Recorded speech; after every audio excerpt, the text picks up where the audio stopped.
कौन आप जानिछंती निद आम पई केते जरूरी। कौन आपनको मध्य राति रे निद होउनी। मोबाइल रे यूट्यूब एवं इंस्टाग्राम स्क्रोल करी करी राति थकी गलेनी। तो ये वीडियोटी खास आपनको पई। ए वीडियो रे आमे एक इंपोर्टेंट टॉपिक पर आलोचना करिबा कि आजिरो मॉडर्न टाइम्स रे निद किपरि एक समस्या रे परिणत होई जाईची एवं शेयर करी आपणकर आरामदायक निद पई किछि सॉल्यूशन। तो चलंतु वीडियोटी को आरंभ करिया। आजिर व्यस्तबहुल एवं फास्ट ग्रोइंग सोसाइटी रे शोइबा को आमे एते गुरुत्व देउना। कार्य व्यस्ततार बाहाना देकी आमे आम शरीर एक इंपोर्टेंट प्रोसेस को नेग्लेक्ट करुचंती। खराब निदर प्रभाव खाली सकाळु मांदा लागिबार सीमित नुहे। बहुत दिन धरी लागी रहिथिबा निदर प्रोब्लेम बहुत गुड़िया स्वास्थ्य समस्या मध्य क्रिएट करथाय, जेपरिक ओभरवेट, डायबिटीज, हार्ट प्रोब्लेम एवं मेंटल डिसऑर्डर यथा एंजाइटी, डिप्रेशन इत्यादि। तेबे एही सबु प्रोब्लेम रो मुख्य कारण कौन? शोइबा पूर्वरु अत्यधिक मोबाइल एवं लैपटॉप रो व्यवहार। शोइबा आगरु मोबाइल रो व्यवहार द्वारा आम आखिरे पड़ुथुबा ब्लू लाइट आम स्लीप हार्मोन को डिस्टर्ब करे। सेथिपई आम बॉडी अलर्टनेस मेंटेन करिकि रखे आ आमको निद आसे। अनेक लोक कौन करती शोइबा टाइम को शेड्यूलिंग करती नहीं, सबुदिन डिफरेंट टाइम रे शोइबा जाती।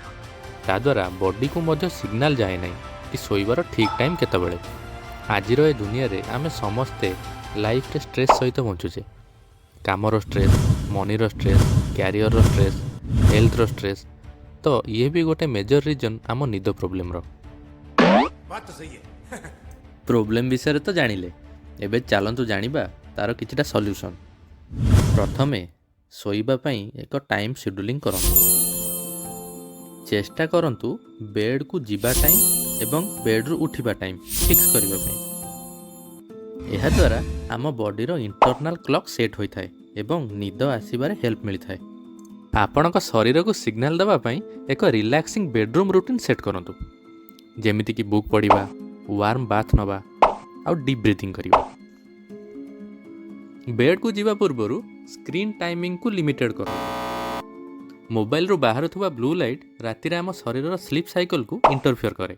सेथिपई शोइबा को जीवार 2 घंटा पूर्वरु मोबाइल, लैपटॉप रो व्यवहार बंद करंतु। Last but not the least, आपणक डाएट आ लाइफस्टाइल को चेंज करंतु। हेवी कैलोरी युक्त फूड, हाई कैफीन एवं अल्कोहल को शोइबा आगुरु नबा बंद करंतु।